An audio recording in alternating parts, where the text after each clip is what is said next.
Hi అండి అందరికీ welcome to my channel.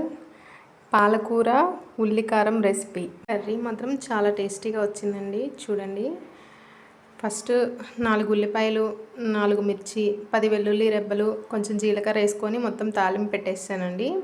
Onions colour change అయ్యే వరకు మనము బాగా వేగనివ్వాలి. తర్వాత టేబుల్ స్పూన్ ఆయిల్ తీసుకొని ఆవాలు, జీలకర్ర, తాలింపు గింజలు, 4 ఎండుమిరపకాయలు వేసేసి బాగా వేగనిచ్చిన తర్వాత అందులో పాలకూర మనం కట్ చేసుకుంటాం కదండి. వాటర్ ఏమి యాడ్ చేయ అవసరం లేదండి. మనం ఆల్రెడీ కడిగి ఉంటాం కదా, ఆ వాటరే సరిపోతుంది. చూడండి, కలర్ చేంజ్ అవుతూ వస్తుంది పాలకూర. ఈ పాలకూర అనేది స్టార్టింగ్ ఏమో బాగా ఉంటుందండి, ఉడికే కొద్దీ తగ్గిపోతుంది. చూడండి ఎలా అయిపోతుందో. అది ఎవరికి సరిపోతుందా లేదా అన్నట్లుగా అయిందండి. ఇందుకోసమే మనము కొంచెం గ్రేవీని యాడ్ చేస్తే ఇందులో చక్కగా అందరికీ సరిపోతుందండి, టేస్టీగా కూడా వస్తుంది. ముందు ఉల్లిపాయలు వేయించుకుని నేను గ్రేవీ కోసమేనండి, అదే ఉల్లికారం అంటారు.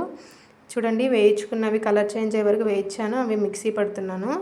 అందులో కొంచెం కారము, ధనియాల పొడి, సాల్ట్ వేసేసి మిక్సీ పట్టేసేయాలండి. మిక్సీ పట్టేసే ముందు కచ్చా బచ్చాగా వేయాలండి. మొత్తం మెత్తగా వేస్తే మాత్రం బాగుండదండి. ఉల్లిపాయలు కొంచెం నోటికి తగులుతూ ఉంటేనే టేస్ట్ వస్తుంది.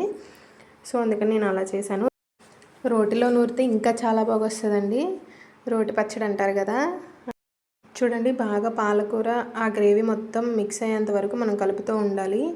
ఆయిల్ పైకి వచ్చే వరకు మనం అలానే మిక్స్ చేస్తూ ఉండాలి. బాగా ఉడికిపోవాలండి పాలకూర మొత్తం. చూడండి, కలర్ చేంజ్ అయిపోయింది, ఆయిల్ కూడా కొంచెం పైకి వచ్చేసింది. చాలా బాగుంటుందండి టేస్టీగా. సో ఈ పాలకూర ఉల్లికారం రెసిపీ రెడీ అండి. నచ్చితే ఒక లైక్, సబ్స్క్రైబ్ చేసుకోండి. Thank you. Bye bye.